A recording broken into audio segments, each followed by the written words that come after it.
Mackenzie, the star of Teen Mom, filed for divorce, and Ryan Edwards has yet to reply. Mackenzie is adamant that they are not together. Hello everyone, welcome back to my channel. My name is Alana.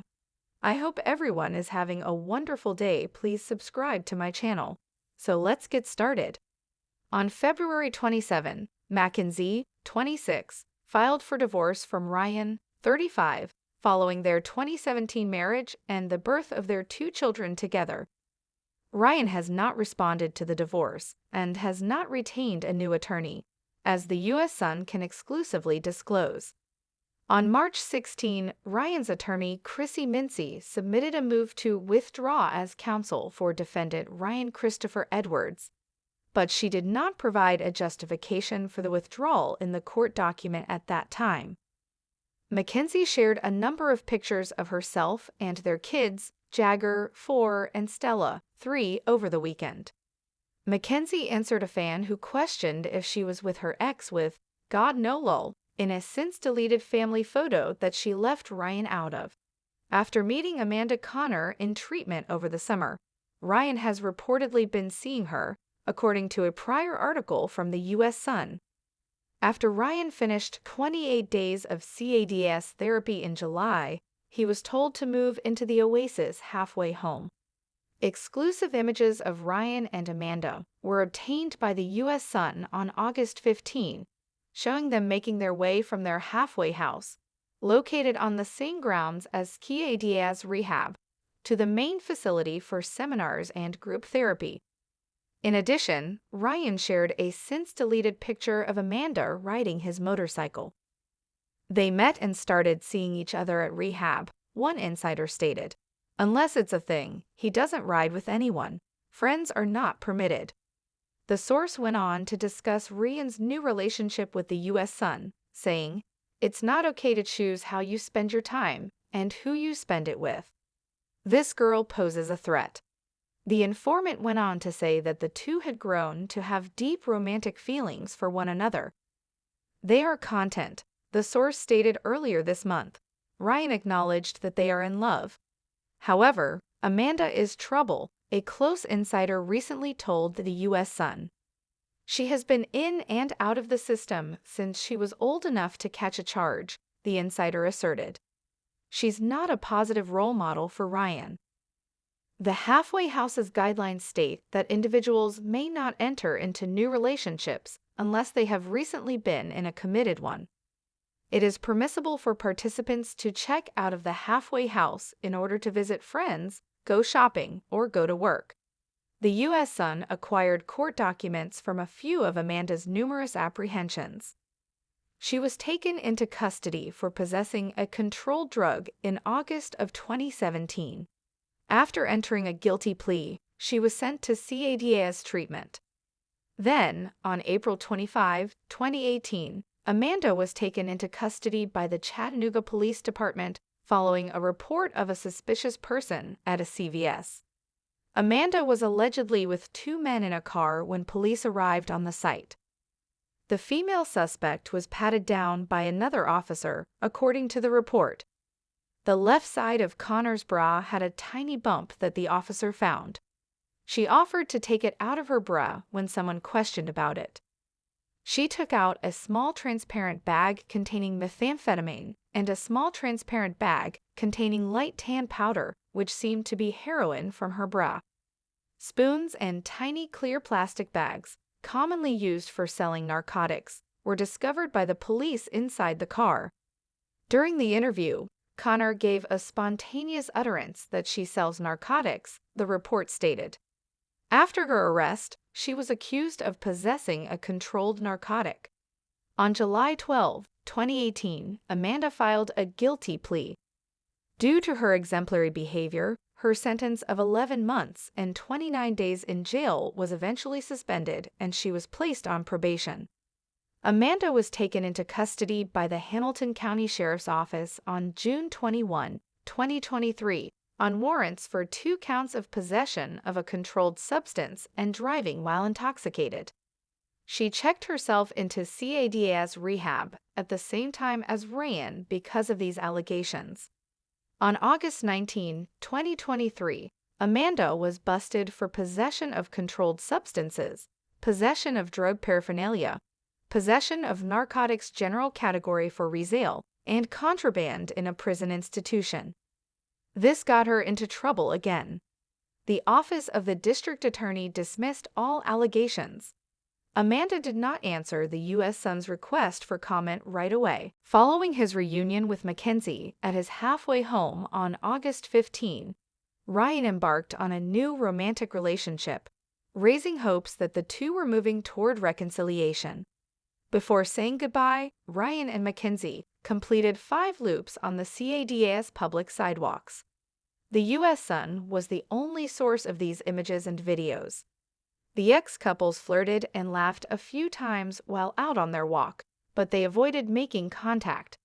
Ryan's wedding band was removed, but Mackenzie's was still on.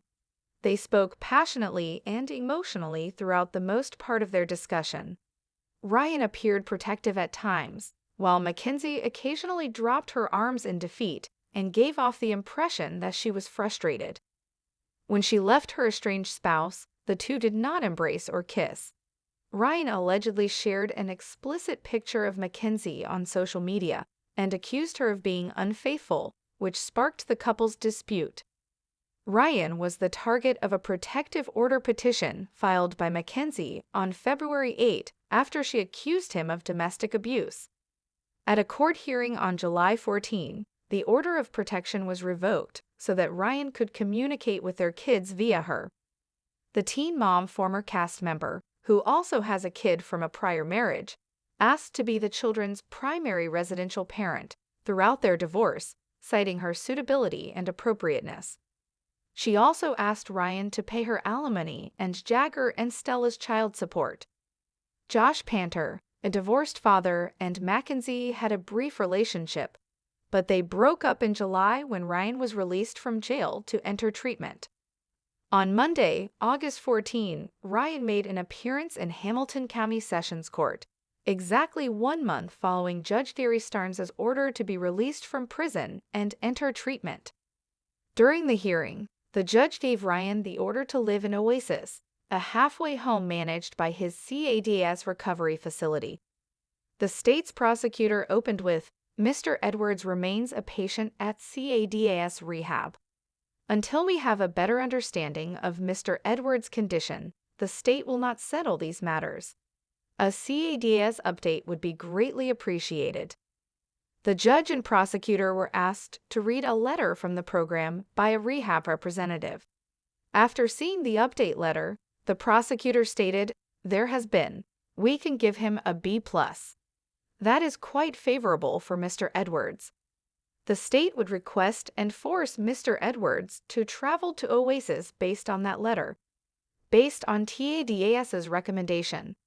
In response, Judge Starnes said, "The letter seems nice. He's doing quite well indeed. It appears he has not used drugs for 3 months and 25 days. Longest you've experienced in a long time. That makes us happy." The CADAS representative affirmed that if he quits the program, the state will be informed right away. November 6 is Ryan's next court date. In April, Ryan was first given a sentence that included 11 months and 29 days in the Silverdale Detention Center. On July 18, he was sprung out of jail and checked himself into CADAS rehab. Ryan was told to finish the 28-day program before going to the facility's Oasis halfway house. On Friday, July 14, the U.S. Sun provided exclusive coverage from the hearing. Ryan's more than 200-page medical records were read by Judge Starnes, who called them disturbing. He stated he's going to need help with underlining things. A facility spokesperson stated, "We will be creating a treatment plan of some kind. There is a halfway home called Oasis where he can go after that. There, they reside. He would receive the injection as well." Before Ryan could start receiving the injections to stop his opioid addiction, Judge Starnes mandated that he undergo a hair follicle test to ensure that he was clean. "We'll give you a furlough," he decided. "You should get over to the program now. This is your last opportunity to accomplish this. You must exert all of your effort. If you leave the rehab facility without following the rules, you will be prosecuted with escape and face consecutive sentences. He said, "You don't want to spend 2 to 3 years in custody if you can get treatment." Since early this year, Ryan has been incarcerated on drug-related, harassment-related, and other crimes. On February 10, 2023, he was taken into custody at work on charges of harassment, possessing drug paraphernalia, having a controlled substance, and violating an order of protection. After authorities issued 2 warrants for his arrest on February 23, he was then taken into custody on March 1 for aggravated stalking and violating a protective order. During a court hearing, Ryan entered a guilty plea to the harassment charge, according to the Ashley's Reality Roundup. It was mandated that the former TV personality finish her rehab program and refrain from communicating with the victim. His 11 months and 29 days of probation were imposed upon him. The accusations of stalking, possessing drug paraphernalia, and violating an order of protection were dropped. Regarding his possession of a controlled substance, he received a sentence that included a 6-month rehab stay with the possibility of a reduction for good behavior. The former member of Teen Mom OG was discovered unconscious in the driver's seat of his truck on April 7, at which point he was taken into custody for possession of a controlled drug and driving while intoxicated. The accusations are not yet over. In the most recent season of Teen Mom, the next chapter, Ryan talked candidly about his legal issues, relapse, and divorce. His 14-year-old son Bentley and Massey Bookout have shown him support.